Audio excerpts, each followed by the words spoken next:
क्यों कही है ये नहीं पता है। ये देश सबका है और हम पूरी तरह से आश्वस्त हैं कि इस देश के सभी धर्मों के लोग जो आपसी भाईचारा है, मिल्लत है, प्रेम है, शांति है, सद्भाव सद्भावना बना कर रखेंगे और इस केंद्र की बीजेपी सरकार को मुंह तोड़ जवाब देंगे। ये देश किसी एक पार्टी का नहीं है, ये देश की खूबसूरती है। इसलिए कहा गया है सारे जहां से अच्छा हिंदुस्तान हमारा। और किसी के कहने पर, किसी के अफवाहों पर ध्यान ना दें और इस तरह से भय का वातावरण माहौल ना बने, इसके लिए केंद्र सरकार को पहल करनी चाहिए और आश्वस्त करना चाहिए लोगों को। क्योंकि केंद्र सरकार में बैठे लोगों के बयानों से लोगों में एक दहशत है, तो इस तरह का नहीं होना चाहिए इस देश में। सुशील मोदी ने बंगाल में ईडी की टीम पर अटैक के बाद कहा है कि बिहार में भी ईडी की टीम पर अटैक हो सकता है, क्योंकि आरजेडी और टीएमसी एक तरह के माइंडसेट पे। देखिए, ये तो बीजेपी एक्सपोज हो गई। ये बातें बीजेपी के नेता आदरणीय सुशील मोदी जी कह रहे हैं, इसका मतलब अब कहीं न कहीं बीजेपी इसी तरह का साजिश रच रही है बदनाम करने के लिए। और बंगाल में जो हुआ, हो सकता है इसमें बीजेपी का हाथ हो, कि गहराई से जांच होनी चाहिए।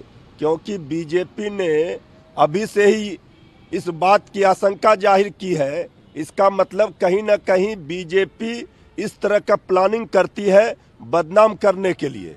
और बीजेपी के साजिश में कोई फंसने वाले नहीं है। बीजेपी के नेता जांच एजेंसियों का दुरुपयोग किया, अब जांच एजेंसियों पर अपने ही लोगों के द्वारा हमला करा करके ये आशंका व्यक्त कर रहे हैं। अरे भाई, आप केंद्र में बैठे हैं, सरकार में हैं और आप अत्याचार कर रहे हैं, अन्याय कर रहे हैं, जांच एजेंसियों का दुरुपयोग कर रहे हैं। और हिंसा की राजनीति, उन्माद फसाद की राजनीति बीजेपी का चरित्र है। हम लोग तो शांति सद्भाव सद्भावना बनाए रखने में विश्वास रखते हैं और सब दिन लालू जी के परिवार ने जांच एजेंसियों का सहयोग किया है, सम्मान किया है। चाहे लालू जी हो, तेजस्वी जी हो, श्रीमती राबड़ी देवी जी हो, ये बीजेपी वाले कहीं न कहीं इस तरह का प्लान तैयार कर रहे हैं। ये उनके साजिश का हो सकता है कि ये उन्होंने इसका पहले ही उद्भेदन किया हो। सीट को लेकर कांग्रेस के अध्यक्ष ने कहा है कि 4 सीट पर अगर कांग्रेस लड़ेगी तो इसका नुकसान जेडीयू और पूरे महागठबंधन को होगा। पहली बार हम लोग को 9 सीट मिली। देखिए, कौन कितने सीटों पर लड़ेगा ये तो महागठबंधन के और इंडिया गठबंधन के शामिल दलों के नेताओं का विषय है। जब सब लोग मिल बैठकर तय कर लेंगे तो वो अंतिम फैसला होगा और सबको मान्य होगा। सब लोग अपनी चाहत रखते हैं कि उनकी पार्टी, उनका दल ज़्यादा से ज़्यादा सीटों पर चुनाव लड़े। लेकिन जब हम बड़े उद्देश्य के लिए लड़ाई लड़ रहे हैं तो सब लोग कुर्बानी देने के लिए भी तैयार रहते हैं। तेजस्वी और नीतीश की मुलाकात पर गिरिराज सिंह ने कहा है कि नीतीश कुमार को लालू यादव ने ट्रैप कर लिया है। देखिए, ये लोग चाहे लाख लालू जी नीतीश जी का चालीसा पढ़ते रहे, तेजस्वी जी का, ये जो फोबिया है ये इनको इससे ग्रसित है। इससे कोई फर्क नहीं पड़ने वाला है। इनको तो बात करना चाहिए, जो इन्होंने वादा किया था 10 वर्षों में क्या क्या काम किया ये बता ही नहीं रहे। बिहार को क्या दिया, बिहार के लिए क्या किया, इस पर ना बात कीजिए।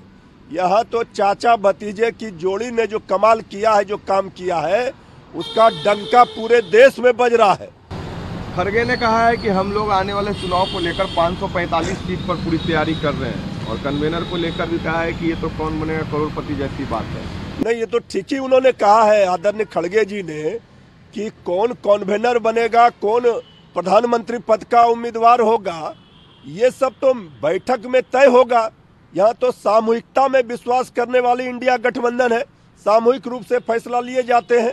अब इस पर चर्चा तो बेवजह का किया जा रहा है, लेकिन सबको पता है कि हम 540 सीट पर जो उन्होंने कहा है उस पर तैयारी इंडिया गठबंधन कर रही है और इंडिया गठबंधन मजबूती से चुनाव लड़ेगी और जीतेगी, भाजपा हारेगी।